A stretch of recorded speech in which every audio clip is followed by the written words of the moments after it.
Hello everyone, welcome to rise up IAS. അങ്ങനെ UPSC civil service examination 2026ന്റെ notification വന്നിരിക്കുകയാണ്. UPSC calendar പ്രകാരം January 14 വരുന്ന നോട്ടിഫിക്കേഷൻ ആയിരുന്നു. പിന്നീട് UPSC തന്നെ ഒരു നോട്ടിഫിക്കേഷൻ ഇറക്കി, അതായത് അഡ്മിനിസ്ട്രേറ്റീവ് റീസൺസ് കാരണം പോസ്റ്റ്പോൺ ചെയ്യുന്നു എന്നുള്ളത്. അപ്പോൾ ആ പോസ്റ്റ്പോൺമെന്റ് നടന്ന സമയത്ത് ധാരാളം പേർക്ക് കൺഫ്യൂഷൻസ് ഉണ്ടായിരുന്നു. കാര്യമായ മാറ്റങ്ങൾ ഉണ്ടാവുമോ, സിലബസിൽ മാറ്റങ്ങൾ ഉണ്ടാവുമോ, ഇനി എക്സാമിനേഷൻ്റെ ഡേറ്റ് മാറ്റി വെക്കുമോ എന്നുള്ളത്. അപ്പോൾ അതിനെല്ലാം ആൻസേഴ്സ് നമുക്കിത് ഡിസ്കസ് ചെയ്യാം. അതുകൂടാതെ ഈ വർഷത്തെ നോട്ടിഫിക്കേഷൻ്റെ മറ്റു പ്രത്യേകത എന്താണെന്ന് വെച്ച് കഴിഞ്ഞാൽ ഇതുമായി ബന്ധപ്പെട്ട് കുറേ മാറ്റങ്ങൾ ഇതിനിടയിൽ കൂടെ നമ്മൾ കേട്ടിട്ടുണ്ടാവും. ഇപ്പോൾ ഫോർ എക്സാമ്പിൾ എക്സാം പ്രിലിംസിന് ശേഷം പ്രൊവിഷണൽ കീ ഇറക്കുന്ന കാര്യം നമ്മൾ കേട്ടിട്ടുണ്ടാവും. DOPT കാഡർ ലൊക്കേഷനിൽ മാറ്റങ്ങൾ വരുത്തിയ കാര്യങ്ങൾ നിങ്ങൾ കേട്ടിട്ടുണ്ടാവും. അപ്പോൾ അങ്ങനെ ധാരാളം ചേഞ്ചസ്, അതുപോലെ ഫേഷ്യൽ റെക്കഗ്നിഷൻ എക്സാമിനേഷൻ സമയത്ത് വരുന്ന കാര്യം കേട്ടിട്ടുണ്ടാവും. അപ്പോൾ അതിൻ്റെ എല്ലാം കാര്യങ്ങൾ ഉൾപ്പെടുത്തിയിട്ടുണ്ട് ഈ നോട്ടിഫിക്കേഷനിൽ. അപ്പോൾ എന്തൊക്കെയാണ് കാര്യമായ ചേഞ്ചസ് എന്നുള്ളതാണ് നമ്മൾ ഈ വീഡിയോയിൽ നോക്കുവാൻ പോകുന്നത്.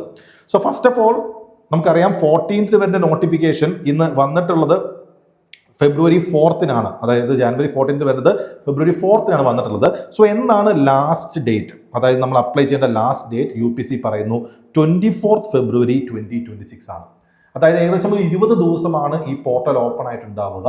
അപ്പോൾ നിങ്ങൾക്ക് ഇഫ് യു ആർ റിസർവേഷൻ, നിങ്ങൾക്ക് NCL സർട്ടിഫിക്കറ്റ് അല്ലെങ്കിൽ EWS സർട്ടിഫിക്കറ്റ് ഒക്കെ അറേഞ്ച് ചെയ്യണമെന്നുണ്ടെങ്കിൽ എത്രയും പെട്ടെന്ന് തന്നെ അതിൻ്റെ ആപ്ലിക്കേഷൻ പ്രൊസീജിയറിലേക്ക് കടക്കുക. If you have done it already. Okay, അത് ചെയ്യുന്ന കാര്യത്തിൽ നിങ്ങൾക്ക് ഡൗട്ട് ഉണ്ട്, പ്രൊസീജിയറിൽ ഡൗട്ട് ഉണ്ട്, എലിജിബിലിറ്റിയിൽ ഡൗട്ട് ഉണ്ടെങ്കിൽ we have already done videos of that. അതിൻ്റെ ഡിസ്ക്രിപ്ഷൻ ബോക്സിൽ ഞാൻ ആ ലിങ്ക് കൊടുത്തേക്കാം. സോ അത് നോക്കി ഒന്ന് കൺഫേം ചെയ്ത ശേഷം എത്രയും പെട്ടെന്ന് കൊടുക്കുക. കാരണം നമ്മൾ 24 ഫെബ്രുവരി towards the last date of ആപ്ലിക്കേഷനിലേക്ക് പോകും തോറും സൈറ്റിൽ ട്രാഫിക് കൂടുതലായിരിക്കും. സോ ഒബ്വിയസ്ലി അത് കുറച്ചുകൂടി പ്രൊസീജിയർ കുറച്ച് നമുക്ക് ബുദ്ധിമുട്ടാവാൻ സാധ്യതയുണ്ട്. സോ അങ്ങനെ ലാസ്റ്റ് ഡേറ്റിലേക്ക് വെക്കരുത്, എത്രയും പെട്ടെന്ന് തന്നെ ആപ്ലിക്കേഷനിലേക്ക് കിടക്കുക. ഇനി രണ്ടാമതുള്ള ഒരു മേജർ ക്വസ്റ്റ്യൻ നിങ്ങളുടെ മനസ്സിൽ കിടക്കുന്നത് എത്ര വേക്കൻസി ഉണ്ട് ഈ വർഷം എന്നുള്ളതാണ്. ഈ വർഷം വി ഹാവ് അറൌണ്ട് 933 വേക്കൻസീസ്. കഴിഞ്ഞൊരു 3 വർഷത്തെ ട്രെൻഡ് നോക്കുകയാണെങ്കിൽ വേക്കൻസി താഴേക്കാണ് പോകുന്നത്. നമുക്ക് 2024 അറൌണ്ട് 1056 വേക്കൻസി ഉണ്ടായിരുന്നു. 2024 2025 979 ആയിരുന്നു എൻ്റെ ഓർമ്മ. 2026 ആയപ്പോൾ 933 വേക്കൻസി. പക്ഷെ നമുക്കൊരു വേക്കൻസി മതി, ആ ഒരു വേക്കൻസി ഫില്ല് ചെയ്യാനാണോ നമ്മൾ എഴുതുന്നത്. സോ 933 വേക്കൻസിയാണ് ഈ വർഷമുള്ളത്. അപ്പോൾ രണ്ട് പ്രധാനപ്പെട്ട കാര്യങ്ങൾ ഇതാണ്. ഇനി ഇവിടെ കാര്യമായ മാറ്റങ്ങൾ ഈ നോട്ടിഫിക്കേഷനിൽ നമുക്ക് കാണാൻ പറ്റുന്നത് അപ്ലിക്കേഷൻ്റെ ടൈമിലാണ്. ഓക്കെ, ഡ്യൂറിങ് ആപ്ലിക്കേഷൻ കുറച്ച് കാര്യങ്ങൾ മാറ്റമുണ്ടെന്ന് UPSC എടുത്ത് പറയുന്നുണ്ട്. ഇപ്പോൾ 2025 അപ്ലൈ ചെയ്ത ആൾക്കാർക്ക് ഓർമ്മയുണ്ടാവും, നമ്മളൊരു URN പ്രൊഫൈൽ നമ്മൾ ഫില്ല് ചെയ്തിരുന്നു. അതായത് നമ്മൾ അപ്ലൈ ചെയ്യുന്നതിൻ്റെ തുടക്കത്തിൽ തന്നെ പ്രൊസീജിയർ ഇപ്പോൾ കുറച്ചുകൂടി ലെങ്തിയാണ്. We need to provide lot of details എന്ന് പറഞ്ഞാൽ നിങ്ങളുടെ സർവീസ് പ്രിഫറൻസ് വരെ നമ്മൾ പ്രിലിംസിന് അപ്ലൈ ചെയ്യുന്ന സമയത്ത് തന്നെ കൊടുക്കണം.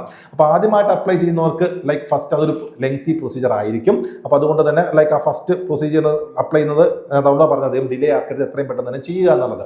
ഇനി ഓൾറെഡി URN പ്രൊഫൈൽ ഉള്ളവർക്ക് ഇവിടെ പറയുന്നു UPSC is providing a one-time facility to modify. നിങ്ങൾക്ക് അതിനെന്തെങ്കിലും മാറ്റങ്ങൾ വരുത്തണം, ചേഞ്ചസ് വരുത്തണം എന്നുണ്ടെങ്കിൽ 1-time ഫെസിലിറ്റി ഇപ്പോൾ UPSC ഓപ്പൺ ആക്കുന്നുണ്ടെന്നാണ് പറയുന്നത് പോർട്ടലിൽ. ഇപ്പോൾ കയറുക, ചേഞ്ചസ് വരുത്താനുണ്ടെങ്കിൽ ചേഞ്ചസ് വരുത്തുക.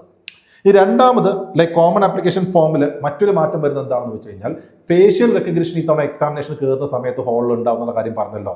അപ്പോൾ അത് ആപ്ലിക്കേഷനിലും അതുമായി ബന്ധപ്പെട്ട മാറ്റങ്ങൾ വരുന്നുണ്ട്.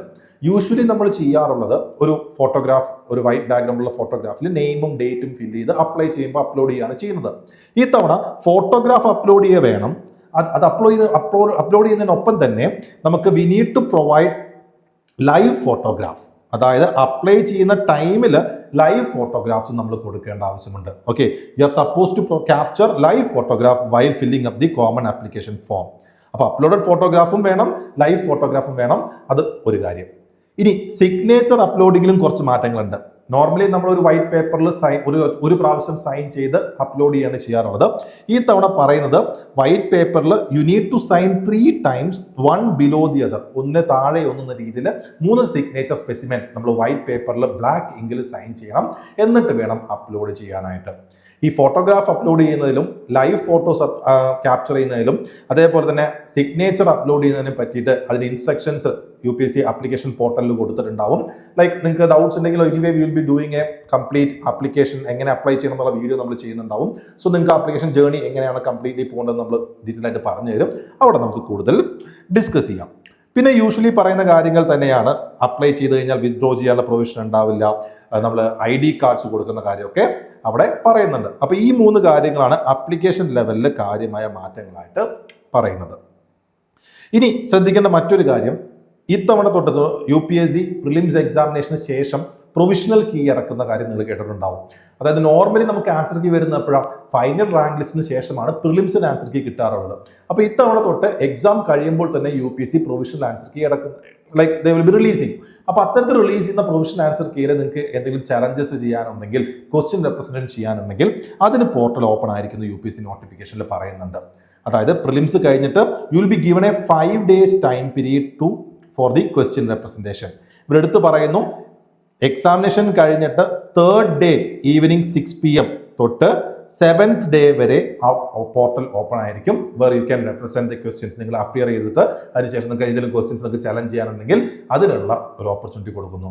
എടുത്തു പറയുന്നുണ്ട് ആ ഒരു പോർട്ടലിൽ കൂടെ ആ തന്നിരിക്കുന്ന ടൈം ഫ്രെയിമിനുള്ളിലുള്ള ചലഞ്ചസ് മാത്രമേ UPSC അവിടെ ആക്സെപ്റ്റ് ചെയ്യുകയുള്ളൂ. ബൈ പോസ്റ്റോ ബൈ മെയിലോ അങ്ങനത്തെ രീതിയിൽ അപ്ലൈ ചെയ്ത് കഴിഞ്ഞാൽ അതൊന്നും തന്നെ UPSC ബേസിക്കലി അവിടെ ആക്സെപ്റ്റ് ചെയ്യില്ല എന്നുള്ള കാര്യം പറയുന്നുണ്ട്. സോ അപ്ലിക്കേഷൻ ഇത്തവണയും UPSC.online.nic.in എന്ന വെബ്സൈറ്റിൽ കൂടെയാണ്. അപ്പോൾ ഫേഷ്യൽ റെക്കഗ്നിഷൻ്റെ കാര്യം ഉറപ്പിക്കാനായിട്ട് UPSC ഒന്നും കൂടി നോട്ടിഫിക്കേഷനിൽ കൊടുക്കുന്നുണ്ട്. അതായത് നോർമലി പറയാറുണ്ട് വെന്യൂവിൽ 30 minutes മുമ്പ് എത്തണം എന്നുള്ളത്. ഇതാ ഇവിടെ പറയുന്ന കാര്യം നോക്കൂ. In order to ensure a secure and smooth examination process, all candidates will be required to undergo face authentication at the examination venue mandatorily. നേരത്തെ പറഞ്ഞ കാര്യം അഷ്യൂർ ചെയ്യുകയാണ്. അപ്പോൾ അതുകൊണ്ട് തന്നെ വെന്യൂവിൽ വെൽ ഇൻ ടൈം എത്തണം. കാരണം എന്താ, ആ വെരിഫിക്കേഷനും ഒതന്റിക്കേഷനും ഫ്രിസ്കിങ് എല്ലാം സ്മൂത്തായി നടക്കാനായിട്ട് ഇൻ ടൈം തന്നെ എത്തണം എന്നുള്ള കാര്യം കൃത്യമായിട്ട് പറയുന്നുണ്ട്. ഓക്കെ, ദെൻ ഇവിടെ സർവീസിലെ കാര്യങ്ങളിലോ അല്ലെങ്കിൽ മറ്റു കാര്യങ്ങളിലോ കാര്യമായ മാറ്റങ്ങളൊന്നുമില്ല. പ്രതിഭാ സേതുവിന്റെ കാര്യവും എടുത്ത് പറയുന്നുണ്ട്. പ്രതിഭാ സേതു എന്താണെന്ന് ഒരു പക്ഷേ നിങ്ങൾ കേട്ടിട്ടുണ്ടാവും. Suppose like you go through നിങ്ങൾ പ്രിലിംസ് ക്ലിയർ ചെയ്തു, മെയിൻസ് ക്ലിയർ ചെയ്തു, ഇന്റർവ്യൂവും പോയി, അതിനുശേഷം നിങ്ങൾ ഫൈനൽ റാങ്ക് ലിസ്റ്റിൽ വന്നില്ല എന്നുണ്ടെങ്കിൽ നിങ്ങളുടെ ഡീറ്റെയിൽസ് നിങ്ങൾക്ക് എന്ത് ചെയ്യാം, ലൈക്ക് മറ്റ് പബ്ലിക് സെക്ടറിനോ അല്ലെങ്കിൽ പ്രൈവറ്റ് സെക്ടർ കമ്പനീസിനോ ഷെയർ ചെയ്യാൻ വേണ്ടി UPSC നിങ്ങൾക്ക് കൺസെന്റ് കൊടുക്കാം. സോ അങ്ങനെ അതിന്റെ ബേസിൽ there will be chances for you to get a new job. ഇത് ഇവിടെ പറയുന്നു while applying candidates are required to give their consent. നിങ്ങൾ അപ്ലൈ ചെയ്യുന്ന സമയത്ത് അവിടെ ഒരു ടിക്ക് ചെയ്യാനുള്ള ഓപ്ഷൻസ് ഉണ്ടാവും. അതിൽ നിങ്ങൾ നിങ്ങളുടെ കൺസെന്റ് കൊടുക്കണം. എന്താ പ്രതിഭാ സേതുവിൽ നിങ്ങളുടെ ഇത് കൊടുക്കാം എന്നുള്ളത്. So if you are being like നിങ്ങൾ ഇന്റർവ്യൂവിന് പോയി എന്നാൽ നിങ്ങൾ ഫൈനൽ റാങ്ക് ലിസ്റ്റിൽ വന്നില്ലെങ്കിൽ കൂടി നിങ്ങൾക്ക് അപ്പോൾ ജോബിനുള്ള ഓപ്പർച്യൂണിറ്റീസ് അവിടെ കിട്ടുവാൻ സാധ്യതയുണ്ട്. ഏജിലോ നമ്പർ ഓഫ് അറ്റംപ്റ്റ്സിലോ വേറെ മാറ്റങ്ങളൊന്നുമില്ല. നോർമലി പറയുന്ന പോലെ തന്നെ 21 to 32 years ആണ്. ജനറൽ കാൻഡിഡേറ്റ്സിന് 6 attempts ആണ്. OBC കാൻഡിഡേറ്റിന് 9 attempts ആണ്. സോ ഇവിടെ 32 years വരെയാണ് പറയുന്നത്. സോ ലൈക്ക് ഡേറ്റ്സ്, അതായത് if your date of birth is if you are born not earlier than 2nd August 1994, not later than 1st August 2005, you are eligible എന്നുള്ള കാര്യമാണ് തന്നെയാണ് പറയുന്നത്. ഓക്കെ, ദെൻ ലൈക്ക് മറ്റൊരു change നമ്മൾ വരാൻ സാധ്യതയുണ്ടെന്ന് നമ്മൾ വിചാരിച്ചത് that is regarding the cadre policy. കാഡറിൽ കാര്യമായ മാറ്റങ്ങൾ ലൈക്ക് DOPT ഓൾറെഡി നോട്ടിഫിക്കേഷൻ ഇറക്കിയിരുന്നു. അപ്പോൾ കാഡറിന്റെ കേസിലും നോട്ടിഫിക്കേഷനിൽ വലിയൊരു കാര്യമായ മാറ്റങ്ങളായിട്ടൊന്നും കാണുന്നില്ല. UPSC പറയുന്നത് you are suppose to visit the site of department of personnel training. DOPTയുടെ വെബ്സൈറ്റ് നിങ്ങൾ ഇടയ്ക്ക് ചെക്ക് ചെയ്യണം എന്നാണ് പറയുന്നത്. For details about service allocation, cadre allotment എന്നുള്ള കാര്യമാണ് പറയുന്നത്. പിന്നെ മറ്റൊരു കാര്യം പറയുന്നത് ലൈക്ക് നിങ്ങൾ IAS IPS അതായത് ഓൾ ഇന്ത്യ സർവീസിൽ വരുന്നവർക്കാണല്ലോ കാഡർ അലോക്കേഷനിൽ മാറ്റങ്ങൾ വന്നിട്ടുണ്ടായത്. സോ UPSC എപ്പോഴാണ് ആവശ്യപ്പെടുന്നത്, ഏത് രീതിയിലാണ് ആവശ്യപ്പെടുന്നത്, ആ സമയത്ത് നിങ്ങൾക്ക് ഹോം കാഡറിന്റെ കാര്യം അവിടെ കൊടുക്കാമെന്ന് മാത്രമേ പറയുന്നുള്ളൂ. യൂഷ്വലി മെയിൻസിന് കഴിഞ്ഞ ശേഷമാണ് അത് ചോദിക്കുക. അപ്പോൾ ആ സമയത്ത് തന്നെയായിരിക്കും ഇത്തവണ ചോദിക്കുന്നുണ്ടാവുക. അപ്ലൈ ചെയ്യുന്ന സമയത്ത് അതിന്റെ ലൈക്ക് ആവശ്യങ്ങളൊന്നും ഉണ്ടാവില്ല. ലൈക്ക് നിങ്ങളുടെ ഹോം കാഡർ പ്രിഫറൻസ് എന്താണോ അങ്ങനെ കൊടുക്കാം എന്നുള്ള കാര്യവും ഇവിടെ പറയുന്നുണ്ട്. ദെൻ കഴിഞ്ഞ വർഷത്തെ മാറ്റമായിട്ട് ഇത്തവണ ടൈം ബ്രേക്കിംഗ് പ്രിൻസിപ്പിൾ നോട്ടിഫിക്കേഷനിൽ കൃത്യമായി കൊടുത്തിട്ടുണ്ട്. നോർമലി കുറച്ച് പേർക്ക് അറിയാവുന്നതായിരിക്കും. അതായത് യൂഷ്വലി റാങ്ക് ലിസ്റ്റ് പ്രിപ്പയർ ആവുന്നത് നിങ്ങളുടെ മെയിൻസിന്റെ ടോട്ടൽ മാർക്സും ഇന്റർവ്യൂവിന്റെ മാർക്സും കൂടി ലൈക്ക് ആഡ് ചെയ്തിട്ടാണല്ലോ. അപ്പോൾ ഇൻ കേസ് ഒരു 2 കാൻഡിഡേറ്റ്സിന് അല്ലെങ്കിൽ 2ൽ കൂടുതൽ കാൻഡിഡേറ്റ്സിനോ ഈ സ്കോർ, അതായത് റിട്ടേൺ മെയിൻസിന്റെയും ഇന്റർവ്യൂവിന്റെയും സ്കോർ ആഡ് ചെയ്തപ്പോൾ സെയിം മാർക്ക് വന്നു കഴിഞ്ഞാൽ എങ്ങനെയാണ് അതിൽ റാങ്ക് ഡിറ്റർമൈൻ ചെയ്യുക എന്നുള്ള കാര്യം. അപ്പോൾ അങ്ങനെ മാർക്ക് ഈക്വൽ വന്നു കഴിഞ്ഞാൽ candidate scoring more marks in compulsory papers and the personality test put together will be rank higher. Compulsory paper എന്ന് പറയുമ്പോൾ essay, GS1, GS2, GS3 പേപ്പേഴ്സിലും പ്ലസ് പേഴ്സണാലിറ്റി ടെസ്റ്റ് ഇന്റർവ്യൂവിന്റെ മാർക്കിനെ ചേർത്തിട്ട് അതിൽ ആർക്കാണ് കൂടുതലെങ്കിൽ അവർക്കായിരിക്കും ഹയർ റാങ്ക് വരിക. എന്നിട്ടും സെയിം മാർക്ക് വന്നു കഴിഞ്ഞാൽ ഇന്റർവ്യൂവിന്റെ മാർക്ക് മാറ്റി നിർത്തി കമ്പൽസറി പേപ്പേഴ്സിൽ ആർക്കാണ് കൂടുതൽ കിട്ടിയത് അവരുടെ പേരായിരിക്കും ഫസ്റ്റ് അല്ലെങ്കിൽ ടോപ്പ് റാങ്കിലേക്ക് വരുന്നുണ്ടാവുക. അതിനും ടൈ വരികയാണെങ്കിൽ സീനിയോറിറ്റിയുടെ ബേസിൽ ഹയർ ഏജുള്ള ആൾക്കാർക്കും ഹയർ റാങ്ക് വരുന്നുണ്ടാവുക. അപ്പോൾ ഈ രീതിയിലാണ് ഇത്തവണ നോട്ടിഫിക്കേഷൻ വന്നിട്ടുള്ളത്. അപ്പോൾ കുറച്ച് മാറ്റങ്ങൾ ആപ്ലിക്കേഷൻ ലെവലിലൊക്കെ വന്നിട്ടുണ്ട്. അല്ലാതെ എക്സാമിനേഷന്റെ സ്ട്രക്ചറിലോ അങ്ങനത്തെ കാര്യങ്ങളിലോ കാര്യമായ മാറ്റങ്ങളൊന്നുമില്ല. ലാസ്റ്റ് ഡേറ്റും വേക്കൻസീസും നമ്മൾ ഓൾറെഡി പറഞ്ഞിട്ടുണ്ട്. അപ്പോൾ അതൊന്ന് മനസ്സിൽ വെച്ചേക്കുക. അപ്പോൾ ഏകദേശം ഒരു 100 ഡേയ്സിന് ജസ്റ്റ് മുകളിൽ മാത്രമാണ് നമുക്ക് ഈ പ്രിലിംസിന് വേണ്ടിയിട്ടുള്ളത്. അപ്പോൾ you need to push your preparation. നിങ്ങൾ പ്രിപ്പറേഷൻ ഒന്ന് ആക്സലറേറ്റ് ചെയ്യുക. Then do well, you will be able to clear this time. All the best. Thank U.